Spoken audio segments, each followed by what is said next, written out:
নমস্কাৰ, পুনৰ এটা নতুন ৰেচিপি লৈ আহিছোঁ। ৰেচিপিটো হৈছে মছলা চাহ। মছলা চাহ বনাবলৈ মই এটা চচপেনত 1.5 কাপ গাখীৰ আৰু আধা কাপ পানী লৈছোঁ। গাখীৰটো অলপমান গৰম হোৱাৰ পাছতে মই তাত সোৱাদ অনুসৰি এচামুচ ডাঙৰ চামুচেৰে চেনি ঢালি দিম।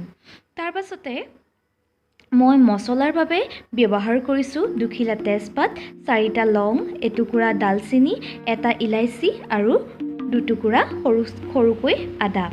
মই 2 খিলা তেজপাত আৰু ডালচেনি টুকুৰা ভাঙি লৈ মই গাখীৰত দি দিম আৰু এবাৰ মই লৰাই দিম। মনত ৰাখিব যে এইখিনি সময়ত আপুনি গেছৰ ফ্লেমটো ল' ৰাখিব। আৰু মই পিচি লোৱা আদা, ইলাইচি আৰু লঙৰ পেষ্টটো গাখীৰৰ লগত মিহলাই দিম। 1 মিনিটৰ পাছত মই ইয়াতে 2 চামুচ চাহপাতো মিহলাই দিম আৰু আকৌ এবাৰ মই ভালদৰে লৰাই দিম। আপোনালোকে ইচ্ছা কৰিলে এই মছলা চাহত জালুকৰ গুটি 2ৰ পৰা 3টা মিহলাব পাৰে, কিন্তু মই নাই লোৱা। ভালদৰে চাহখিনি লৰাই 4ৰ পৰা 5টা উতল আপোনালোকে আনিবলৈ দিব।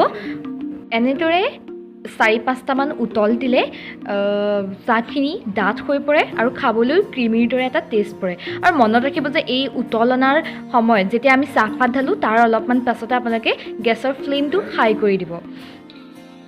আশা কৰোঁ আপোনালোকে মোৰ ৰেচিপিটো কেনেকুৱা পালে জনাব। যদি ভাল লাগিলে তেনেহ'লে লাইক কৰিব, শ্বেয়াৰ কৰিব আৰু মোৰ চেনেলটোত যদি নতুনকৈ আহিছে তেনেহ'লে মোৰ চেনেলটো ছাবস্ক্ৰাইব কৰিব।